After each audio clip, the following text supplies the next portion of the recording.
Hello दोस्तों, good morning. इससे पहले हमने आपको प्रश्नावली 1.1 और 1.2 हमने बता चुके थे। आज हम न्यू चैप्टर स्टार्ट कर रहे हैं, वास्तविक संख्या पर सक्रिय एवं वास्तविक संख्या के घातांक। ये आज मैं स्टार्ट कर रहे हैं। देखिए, फर्स्ट प्रश्न है, कहता बताइए कि नीचे दी गई संख्या में कौन प्रमेय है। कहता है कौन सा प्रमेय संख्या है और कौन सा अप्रमेय संख्या। सबसे पहले हम जानते हैं प्रमेय संख्या। देखिए, जिसका पूरा पूरा वर्गमूल निकल जाता है उसको हम क्या कहते हैं, प्रमेय संख्या कहते हैं। और जिसका पूरा पूरा वर्गमूल नहीं निकलता तो उसको हम क्या कहते हैं, अप्रमेय संख्या कहते हैं। तो ध्यान से देखिए, पहला प्रश्न है 3 + √5। देखिए इसमें क्या दिया, 3 तो प्रमेय संख्या है लेकिन इसी से अटैच है √5। √5 का पूरा पूरा वर्गमूल निकल रहा, नहीं निकल रहा तो क्या हो जाएगा, अप्रमेय संख्या। तो यहाँ क्या लिखना है, अप्रमेय संख्या। अप्रमेय संख्या, ये आपका उत्तर हो जाएगा। कोई दिक्कत। देखिए दूसरा प्रश्न, 7√5। फिर आ गया √5। √5 का पूरा पूरा वर्गमूल नहीं निकलता है तो ये भी क्या हो जाएगा, अप्रमेय संख्या। अप्रमेय संख्या। अब देखिए 7/√5। फिर आ गया क्या, √5। √5 का वर्गमूल निकलेगा, नहीं निकलेगा तो क्या लिखेंगे, अप्रमेय संख्या।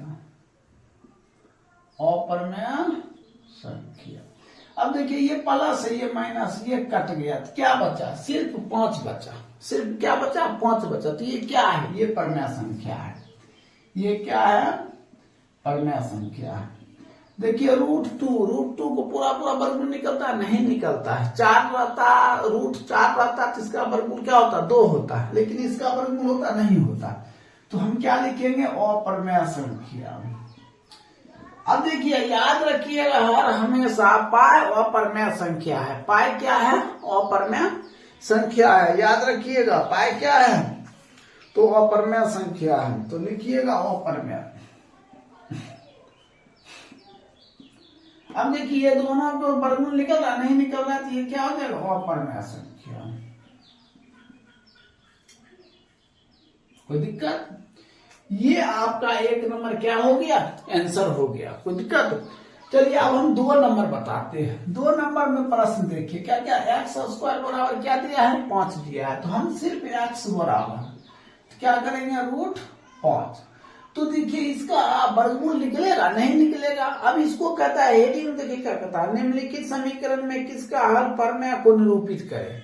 ये प्रमेय है तो नहीं है, तो यहाँ क्या लिखेंगे, अप्रमेय। क्या हो जाएगा, अप्रमेय संख्या।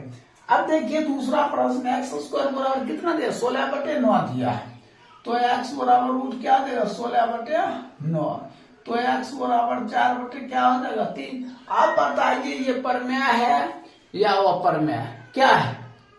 देखिए पूरा पूरा वर्गमूल निकल गया। जब पूरा पूरा वर्गमूल निकल जाएगा तो क्या लिखेंगे, हम प्रमेय संख्या लिखेंगे। क्या लिखेंगे, प्रमेय संख्या लिखेंगे। अब आइए तीसरा प्रश्न देखिए, यहाँ भी √2 है, यहाँ भी √3 है। अगर हम दोनों को गुना भी कर देते हैं तो क्या आएगा, √6 आएगा। और √6 का वर्गमूल निकलता तो नहीं निकलता तो ये क्या हो जाएगा, अप्रमेय हो जाएगा। क्या हो जाएगा, अप्रमेय हो जाएगा। देखिए इसका पूरा पूरा वर्गमूल नहीं निकलता है।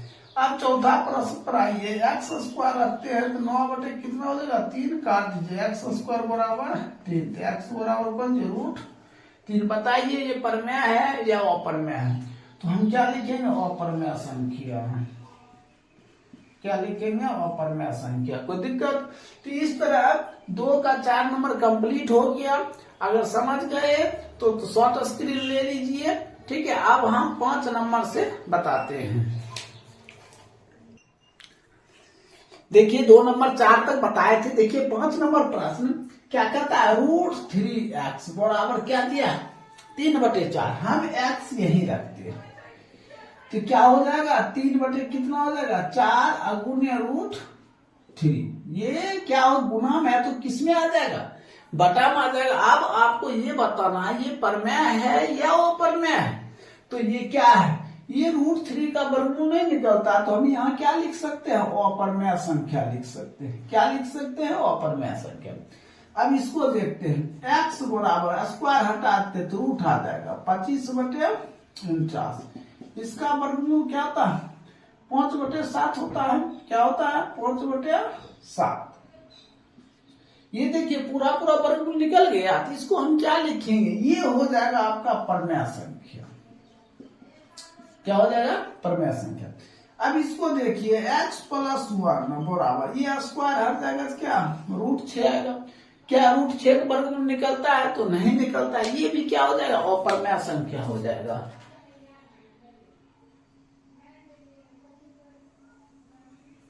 क्या हो जाएगा? अपरमेय संख्या। अपरमेय संख्या हो जाएगा। अब देखिए यहाँ रूट क्या है? 5 है, यहाँ रूट क्या है? 3 है। ये दोनों का वर्गमूल नहीं निकलता, ये दोनों क्या हो जाएगा? अपरमेय संख्या। हम लिख सकते हैं अपरमेय संख्या। ये आपका क्या हो जाएगा? आंसर हो जाएगा। इस तरह आपका 2 नंबर समाप्त हो गया। अब देखिए 3 नंबर में क्या कहता है? निम्नलिखित समीकरण में किसका हल अपरमेय संख्या है? कहता है ये सभी आपको प्रश्न दिया हुआ है। कहता है इसमें से किसका हल क्या है? अपरमेय संख्या है।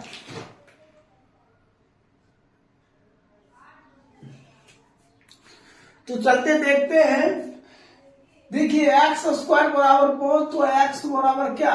√5। इसका वर्गमूल निकलता है, ये अपरमेय संख्या है। यहां लिखेंगे अपरमेय संख्या। ठीक है। अब इसको चलते हैं, x बराबर ये कितना? 16/9। देखिए स्क्वायर हटाए तो रूट चढ़ गया, तो x बराबर 4/3। ये क्या होगा? ये तो परमेय संख्या है। क्या लिखेंगे इसको? परमेय संख्या। आइए इसको x - 1 बराबर स्क्वायर हटा देंगे तो क्या? 49 कितना? 16। x - 1 बराबर, इसका पूरा पूरा वर्गमूल निकल रहा है, कितना निकल जाएगा? 7/4। ये क्या हो जाएगा? परमेय संख्या हो जाएगा। अब देखिए x² बराबर √19/29। बताइए 19/29 को पूरा पूरा वर्गमूल निकलता है? तो नहीं निकलता है। तो ये क्या हो जाएगा? ये हो जाएगा अपरमेय संख्या। अपरमेय संख्या। देखिए ये माइनस उधर जाएगा तो कितना? 5 + 1 बराबर 6। तो ये तो रूट में नहीं है, तो ये क्या हो जाएगा? परमेय संख्या। तो हमें कहता है क्या? अपरमेय संख्या। देखिए अपरमेय संख्या 1 नंबर हो जाएगा, अपरमेय संख्या हो जाएगा आपका 5 नंबर हो जाएगा। और ये सभी क्या? परमेय संख्या। इसको देख लीजिए, ये x² +- 1, तो x² बराबर 1, तो x बराबर √1। इसका वर्गमूल ये भी हो जाएगा परमेय संख्या। तो इस तरह आपका 3 नंबर क्या हो गया? समाप्त हो गया। ठीक है। इसको शॉर्ट स्क्रीन ले लीजिए या नोट कर लीजिए। अब हम बताते हैं 4 नंबर से। देखिए इससे पहले आपने 3 नंबर तक देख चुके थे। देखिए आप 4 नंबर बता रहे हैं, सो ध्यान देखिए 4 नंबर प्रश्न 4 का 1। देखिए प्रश्न क्या कहता है? कहता है योगफल परमेय संख्या होना चाहिए। आप कुछ भी लीजिएगा, अगर जोड़िएगा तो क्या होना चाहिए? परमेय संख्या होना चाहिए। तो चलिए हमने ले लेते हैं, क्या ले लेते हैं? 1 + √2, फिर 1 - √2, ये ले लिए। ठीक है। अब क्या करता है? योगफल, ये दोनों को हमने जोड़ देते हैं, यहां जोड़ते हैं। 1 + √2 प्लस 1 - √2, ये देखिए दोनों कट गया, तो क्या आ जाएगा? 1 + 1 बराबर 2। 2 क्या है? परमेय संख्या है। तो यहां लिख देंगे क्या? परमेय संख्या। यही आपका क्या हो जाएगा? आंसर हो जाएगा। इसी को 2 नंबर देखिए प्रश्न। 2 नंबर में क्या कहता है? योगफल अपरमेय संख्या। योगफल लेकिन क्या होना चाहिए? अपरमेय संख्या। इसी को उल्टा दीजिए, √2 + 1 और √2 - 1। अब योगफल कीजिए, √2 + 1 प्लस √2 - 1। देखिए ये सॉरी ये रहेगा, ये कट गया, तो √2 + √2 क्या हो जाएगा? 2√2। ये क्या हो जाएगा? अपरमेय संख्या। क्या हो जाएगा? अपरमेय संख्या। ठीक है। अब देखिए 3 नंबर प्रश्न। तीसरा प्रश्न क्या है? कहता अंतर होना चाहिए किसका, परमेय संख्या। कहता है कि अंतर कीजिए, वो भी क्या होना चाहिए, परमेय संख्या। चलिए ये लेते हैं √2 + 1 कोमा √2 - 1 ले लिए। अब वो कहता है कि अंतर होना चाहिए, वो भी क्या होना चाहिए, परमेय संख्या होना चाहिए। हमने एग्जाम्पल ले लिए, तो अब करते अंतर।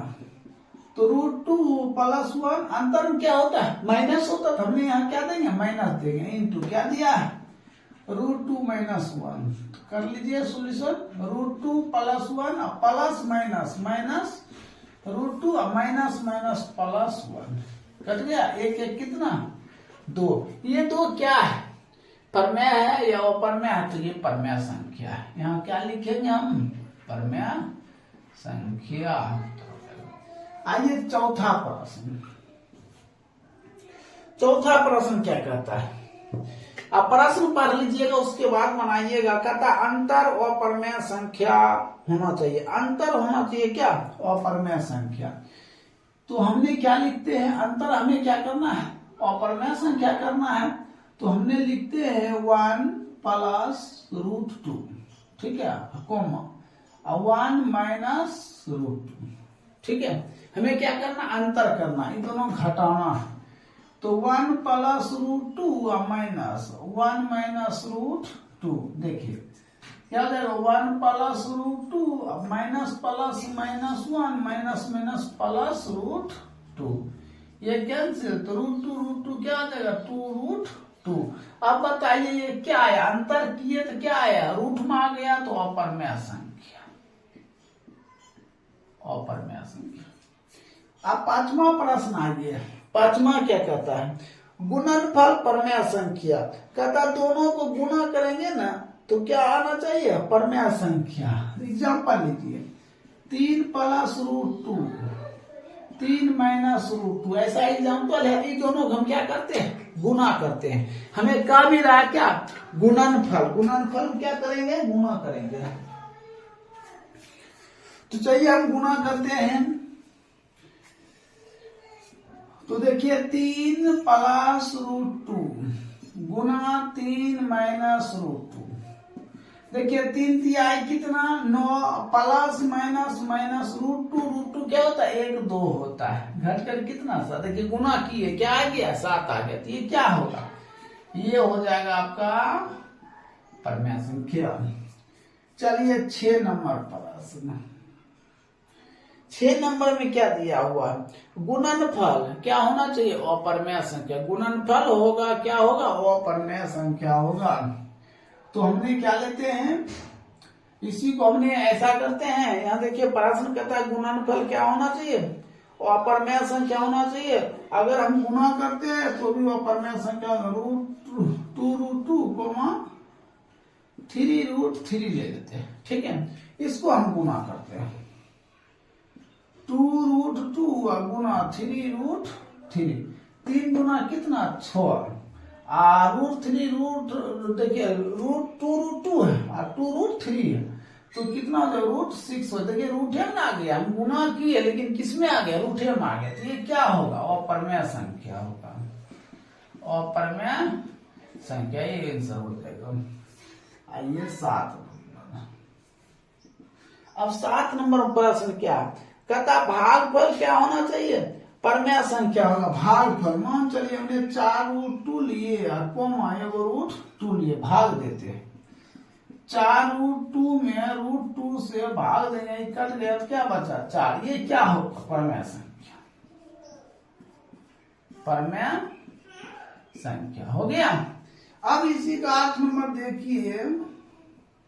8 नंबर में क्या कहता है, भागफल देंगे लेकिन क्या होना चाहिए, अपरमेय संख्या होना चाहिए। क्या होना चाहिए, अपरमेय संख्या। मान चलिए हमने ले लिए हैं, एग्जांपल ले लेते हैं 4√6, अब फिर क्या ले लेंगे, √3 ले लेते हैं, ठीक है। ऐसा ले लिए, हमने क्या करेंगे, भाग देंगे 4√6 बटे √3। इसको क्या लिखेंगे, 4 गुने √6 है ना, तो √3 गुने √2 बटे √3 कट गया। 4√2। क्या हो गया? 4√2। तो बताइए ये परमेय संख्या को वो परमेय, देखिए रूट में आ गया तो क्या होगा? वो परमेय। क्या होगा? वो परमेय संख्या। ये आपका क्या हो गया? राइट उत्तर हो गया। तो इस तरह आपका 4 नंबर क्या हो गया? टोटल कंप्लीट हो गया। अब